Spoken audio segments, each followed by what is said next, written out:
Now, from Eyewitness News, this is a live Pinpoint Doppler 12 weather alert. Good morning, and if you're just waking up this morning and wondering what happened since last night with this storm, well, here is some of the new information that came in overnight. The first big piece is that the winter storm watch is now in effect for Providence County, portions of Kent County, including Cranston and Warwick, and also Newport County and Bristol County, Rhode Island. We already had this in effect for a good portion of eastern Massachusetts.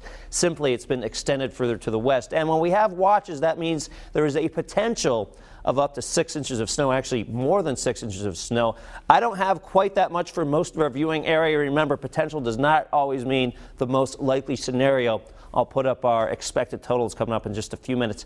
Live Pinpoint Doppler 12, not showing any precipitation for now. We're going to take you into the future now in our Futurecast and show you what's expected to arrive after midnight. Notice, this is not until 4 or 5 o'clock in the morning, so if you have plans this evening to come back from a friend's house for the Super Bowl, you should be fine there. Now, this could start off as a combination of rain and wet snow at the south coast, but then it's mostly snow. This is 7 o'clock in the morning. And for the commute, I'm thinking mostly light snow, so obviously enough to make some of these roads slick, but not necessarily something that has a huge impact. However, as we get deeper in the morning, that's where some of these heavier to moderate bands of snow start to push in. But notice what happens. It doesn't stay at a very big intensity for that long. It kind of flickers off and on. And during a good portion of Monday, it's just light to moderate snow. This will last for quite a while with the off and on intensity. You can see this is 1 o'clock tomorrow morning, and even as of tomorrow morning, or Tuesday morning, I should say, we still have some snow around. So when you look at these totals coming up in a few minutes, just keep in mind that it's going to take a long time to get all of that snow on the ground. That actually will make it a little bit easier to keep up with, I think. For today, in the low category on the threat tracker, overnight into tomorrow, we have you in the medium category because of the snow, and overnight you can almost think of as the very early hours of Monday in this situation. Beautiful sunrise here in Narragansett. Still some snow on the ground. We'll do some additional melting today. In fact, we'll do more melting than what we had yesterday. In Warwick, Oakland Beach, just a few streaks of cloud cover there. Temperatures in the 20s, actually more reasonable than what we had yesterday morning, with wind chills still in the teens in places like Smithfield. We widen out the view. Here is the storm, the mild side of it. Pretty much pushes offshore. We'll be on the cold side of this. This will actually grow into a pretty large storm offshore. We'll be on the northern fringe, though, so it's a good thing we won't be in the center of it. But if it tracks a little closer, then we would obviously up those snow totals.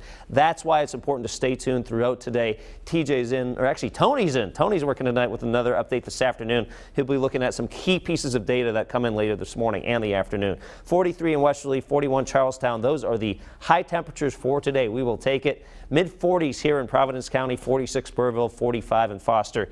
Eastern Massachusetts temperatures also in the mid-40s with mostly sunny skies. A dry start to the night with increasing clouds and then the light snow moving in after midnight. So here's what we're expecting. Around 2 to 5 widespread for most of our viewing area. Notice just to the east here, around the New Bedford area towards Plymouth County, Massachusetts, 5 to 8. If there are some adjustments that the storm moves a little closer, we take this pink line and move it a little closer to the Providence area, Fall River, and areas like Little Compton. So something we'll continue to be adjusting and watching for the next 12 hours. Now, I mentioned how this will be a long-lasting event from tomorrow morning into Tuesday morning. Tuesday during the day, still some lingering flurries. At this point, doesn't look like a big snowmaker on Tuesday. And then even on Wednesday, we'll have some periods of light snow. Changes are also possible to that part of the Futurecast, so stay tuned, but at least it doesn't look like any major storm on Wednesday or even into Thursday. Thursday looks like mostly just some flurries. The bigger story, I think, will be the frigid air, which will arrive Thursday evening into Friday morning. And then look what that does to some of those low temperatures. Puts us into the teens Friday, Saturday morning. A lot of our high temperatures don't even get close to freezing. Brian really seems to like that part of the Futurecast. Remember, you can always log on to WPRI.com for an updated weather discussion. Now, Eyewitness Sports with Mark Dondero.